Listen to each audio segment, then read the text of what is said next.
अलाक के 10 साल बाद वो दोनों एक शादी में मिले।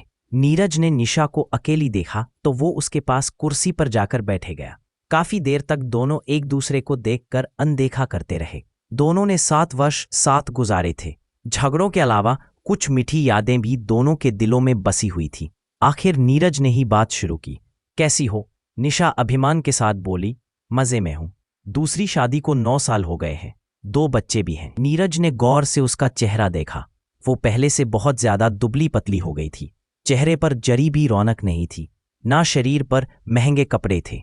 वो सोचने लगा कि जब उसके साथ रहती थी तब कितनी सुंदर थी। नीरज को अपनी ओर ताकते देखकर वो दूसरी तरफ देखने लगी। फिर खुद को नियंत्रित करते हुए बोली, तुम कैसे हो और हमारा बच्चा कैसा है? नीरज भी अकड़ के साथ बोला, मैं भी मजे में हूं। दूसरी शादी को 6 वर्ष हो गए हैं, एक बेटी भी है और हमारा बंटी अब 9वीं कक्षा में हो गया है।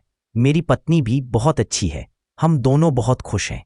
ये सुनकर निशा को जलन हुई, मगर उसने चेहरे पर उजागर नहीं होने दिया। मगर उसने गौर से नीरज का चेहरा देखा। ऐसा लग रहा था जैसे 40 साल की उम्र में बूढ़ा हो गया हो। सर के सारे बाल सफेद हो गए थे, डाई के कारण ऊपर से काले थे, मगर नीचे जड़ों में सफेदी साफ दिख रही थी। पेट भी काफी निकल आया था। फिर वो काफी देर तक चुपचाप बैठे रहे। शादी के कार्यक्रम में दोनों दिन भर करीब ही रहे, मगर बातें और नहीं हो पाई। मगर जब दोनों अपने अपने घर जाने की तैयारी कर रहे थे, तब नीरज निशा के पास आया और बोला, एक बात कहूं? निशा बोली, क्या? वो उदास होकर बोला, जिंदगी वही थी जो तेरे साथ गुजरी, अब तो दिन काट रहा हूं। इतना सुनते ही निशा के दिल में खुशी और दुख का मिलाजुला गुब्बार सा फूटा। ऐसे लगा जैसे गले में कुछ फंस गया हो। वो आंसुओं को जबरन रोकते हुए बोली, मैं भी पछता रही हूं। एक शराबी और गंदा आदमी पल्ले पड़ गया है, रो रो कर दिन काट रही हूं।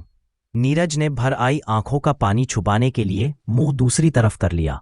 फिर बोला, हम दोनों मूर्ख थे जो छोटी छोटी बातों को बड़ी बनाकर अलग हो गए। मैं आज तुम्हें इतना ही कहना चाहता हूं कि तुम बहुत अच्छी हो। तुम्हारे साथ गुजरे लम्हों की यादों में दिन बिता रहा हूं। निशा रो पड़ी।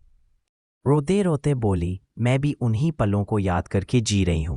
कहकर उसने बैग उठाया और चल पड़ी। नीरज उसे तब तक देखता रहा जब तक वो आंखों से ओझल हो गई। इस कहानी से हमने ये सीखा कि कभी भी जल्दबाजी और गुस्से में अपनी लाइफ के फैसले नहीं लेना चाहिए और बेमतलब के झगड़ों से अपनी लाइफ पर असर पड़ने नहीं देना चाहिए।